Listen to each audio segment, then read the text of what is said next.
Good day guys! Eto na naman tayo at balik na naman tayo sa pinakamainit at pinaka-trending na issue, ang politics.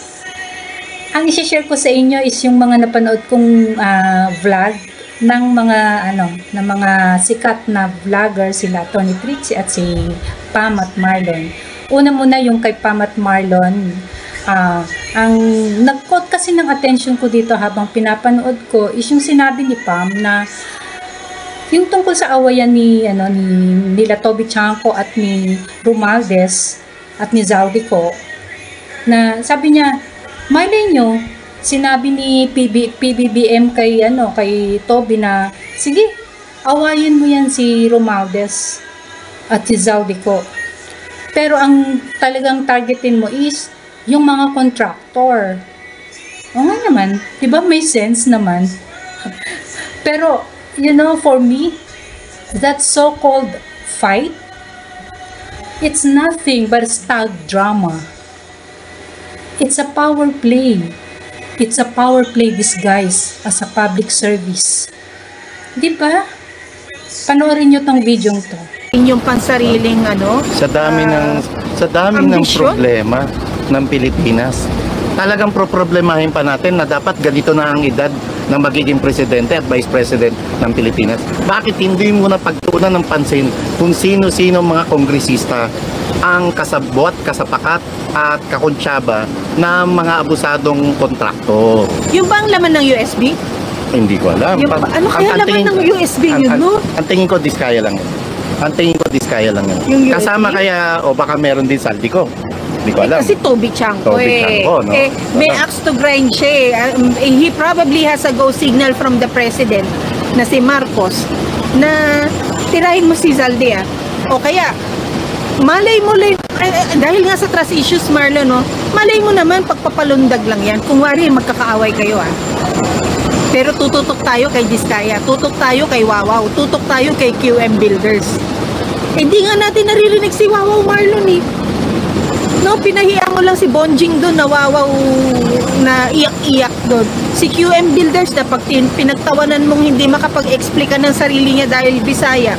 Pero tinutukan mo si Diskaya. Baka pagpapalundag lang, baka muro-muro nga lang din yan nasa Congress na yan. Ay, artista naman si Garin, artista si Toby Chanko. Pero kaibigan mo yun Sino? Si Toby. Si Toby? Magaling si Toby Magaling si Toby. Magaling version. Yan ang magandang buksan, di ba? Alam mo, Congressman Toby, i-copy furnish mo ang Supreme Court. Di ba? Boss, baka naman. Ma-message ka na. Di ba? Baka pwede kang humingi ng copy. Hindi bibigay niya ng guwan kay Toby. Pero isalang mo na sa plenaryo, pwede mo ngang i-play yan. Kasi meron ka naman. Hinaharang nga. Majority leader. Ay, Marlon, plenaryo Remember, nag-privilege speech ang isang Kongsi Dungab. Natapos na lang walang sumagot, natapos na lang yung speech niya, hindi finlash yung kanyang PowerPoint. So ganun sila kabastos. So gagawin din nila kay Toby yan? Of course, lalo independent siya. Alam mo, Congressman Toby Chanko, para hindi magduda sa'yo ang mamayang Pilipino, ilabas mo na yung USB mo. Huwag mo nang antayin ilabas dyan sa committee na pinuntahan mo nung nakaraan. Huwag nyo kami piliting magpa-print ng t-shirt na may USB please. So, USB please. Oo nga, no? Ganda, USB please. USB please. Yun. Tingnan natin kung saan papunta ang sarswelang ito, Marlon. Lunes, no? Aabangan na naman sa Lunes. Abangan natin. Oo. Titingnan natin kung nabibuild up nga ng tama ni Senator Marcoleta yung pagdinig niya at hawak niya ng Blue Ribbon Committee. Nalamian tayo nung first kasi pinaalis si Bunuan. No, you first. So dito naman tayo sa video ni Attorney Trixie. Ang POV kasi dito ni Attorney Trixie regarding sa awayan ni Toby Chanko, ni Romualdez, ni PBBM, ni Zaldico is totoo itong yung makakagalit talaga sila. Because as we can see, the speaker has become more powerful than the president. And syempre hindi naman siya papayag dito, di ba?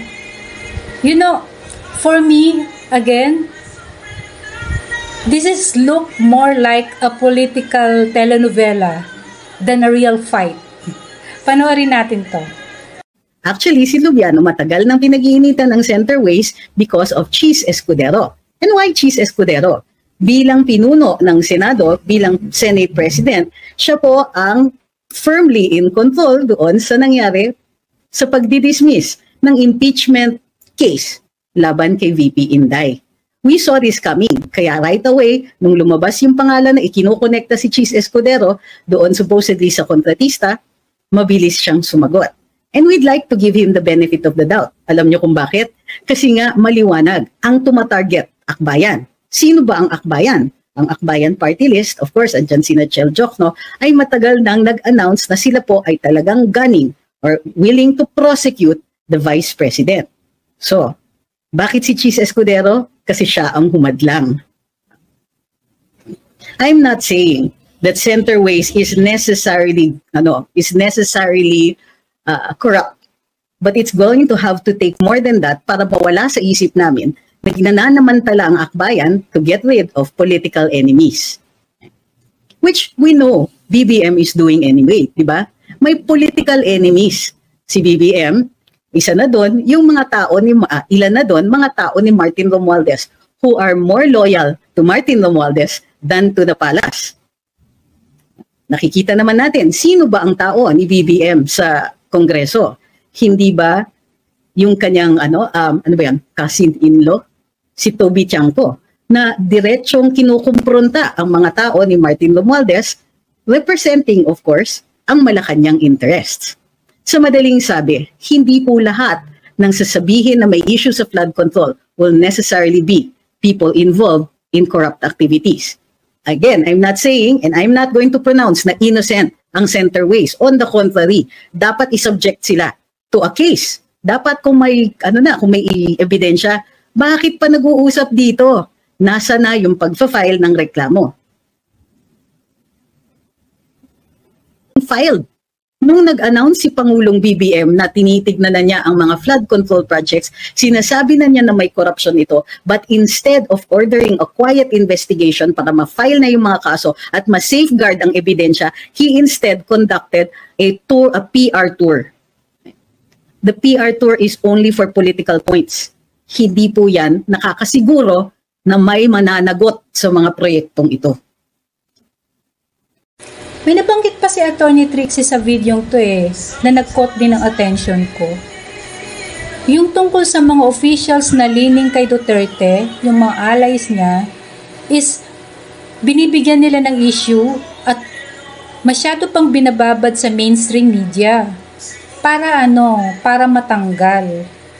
Para mabawasan ng mga kalaban nila at tuluyan nilang mapatalsik si Sara Duterte. Tignan na lang natin. Para maibabad sa media yung mga tao na gusto nilang tanggalin, tulad ng mga allies ni VP Inday sa Senado. Remember, hindi titigil ang akbayan at ang ibang mga kaalyado nito, lalong-lalo na mga kasamahan sa House. Remember, the prize is 2028 and yung pinakamalaking hadlang sa kanila ay si VP Inday. Itong flood control issue, if it has gotten away from BBM, pero pwede pa rin silang manamantala. Ang pinagsasamantalahan nila ay naghahanap sila. Kaya nga lumalabas yung mga Davao flood control daw, yung kay Kong Pulong daw, yung kay Sir Bato, yung kay Senator Bongo, and ito na nga, kay Senator Cheese Escudero. Uulitin ko, yes, magalit tayo talaga ng lubos dito tungkol sa mga tiwali sa pagnanakaw sa pondo ng bayan. Pero bantayan din po natin yung mga nananamantala. Ipapasok nila yung issue at dahan-dahan nilang ibababad yung mga allies ni VP Inday nang sa gayon mawalan siya ng tagasalag pagdating ng filing ng next impeachment case February 6, 2026. Eyes on the prize. This isn't just about corruption. This is still about 2028. Yan sabi ni Your Mood, kung may pangil talaga siya, ora mismo ipa-hold agad at ipatawag agad. Puro PR lang yan. Correct. At tignan nyo naman ang Kongreso. Nagagalit sila kay Mayor Magalong. Kesyo dinamay daw, ayon kay Congressman Abante, dinadamay ang buong House. Pati daw yung mga mahuhusay sa Congress or sa House of Representatives. Dinamay daw ni Mayor Magalong. So sabi nila, name names. Sabi ni Mayor Magalong, sure. Kailan nyo ako imbitahin? Sabi ngayon ni Congressman Toby doon sa Quadcom, imbitahin na natin si Mayor Magalong. Ano ang sabi ng chairman ng Quadcom? Maybe someday. Kikita na natin. Selective po. Hindi lang po sila selective kung sino ang ini-include nila, pero selective sila kung sino yung hindi nila ini-include. O, di ba? Sabi ni Dio, sino mahusay sa kamera? Yan, sabi ni Miss Maldita, gumagalaw na sila para alisin si Cheese and ma-pressure yung 2 bilyar. That's what we're seeing right now. So this whole thing, this flood control thing, tama yan, and we should be angry kasi naman, we're talking trillions here. Ay, hindi lang billions yan, trillions yan. Of course, probably not all of it in flood control, but there's still trillions out there that we have lost to corruption. In this administration alone, grabe, no? Pagdating talaga sa nakawan ang sipag nila. I-recap natin. Tama yung nangyayari. Hindi natin necessarily sinasabing tama si BBM. Pero nilabas ang issue tungkol sa flood control not because it is untrue, pero dahil mayroong mga pinupuntirya. Hindi ba nakikita natin na si VP Inday ay sinasamantala ng mga enemies ni VP Inday na ilihis yung flood control issue doon sa mga kakampi ni VP Inday. Now there's nothing wrong na habulin natin itong mga tiwali sa gobyerno. At wag rin lang tayo magpapagamit doon sa mga taong nananamantala sa sitwasyon. Bukod pa dyan, hindi nyo ba napansin, tila ang puntirya ni BBM ay yung mga tao ng kanyang pinsan. Parang nagkakainitan silang dalawang magpinsan pero ayaw nilang sila mismo yung mag-away. So ang pinag-aaway niya ay yung mga tauhan nila. So now, ano nangyayari? Sabi ng DBM, National Expenditure Program, pagkatapos namin gawin yan, problema na yan ng House or ng Kongreso. Sabi ng Kongreso, wow, kadiri naman your NEP.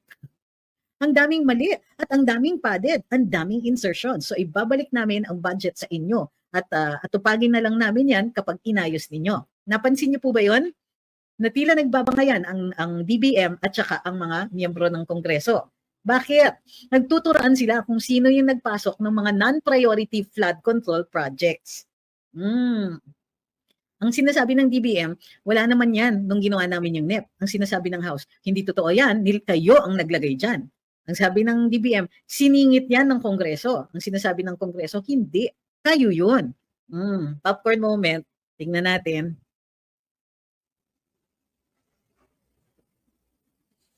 Ang sinasabi nga nila, hala sa Duterte daw nag-umpisa yung anomalya sa flood control. Pero wala naman silang binabanggit na proyekto na palpak na sinasabi, kaya ghost. Kaya yun na nga yung problema ng kabila. So, this is a communications issue. Gusto nilang manira. Pero, ang paninira nila generic. Ayan, dahil 2016 nag-umpisa ang mga diskaya, therefore, sina Duterte ang may kasalanan. What? Unang-una, let's say nakabalik ang mga diskaya ng 2016 after sila na blacklist, di ba? Na-reinstate sila ng 2016. Presidente si PRD. Dahil reinstated sila, entitled sila to bid. Pwede naman silang mag-bid. Shortly after that, nung hindi sila maganda yung performance dun sa isang proyekto, binlacklist naman sila. Diba? Pero ang ina-argue nitong mga yellow trolls ay, 2016, kasalanan ni Duterte pala ang flood control. Unang-una, doon sa ilan projects na ginawa ng mga diskaya in 2016, between 2016 and 2022, ano doon yung palpak? Now, assuming na may isang palpak, alam natin may isang palpak dahil na-blacklist sila doon, does that mean na Duterte ang may kasalanan? Of course not. Dahil pinanagot ng Duterte administration ang mga diskaya, lamang sila sa administrasyon na ito na tuloy-tuloy pa rin na hindi naman siya naka-blacklist. In fact, ang dami niyang mga projects na in-undertake.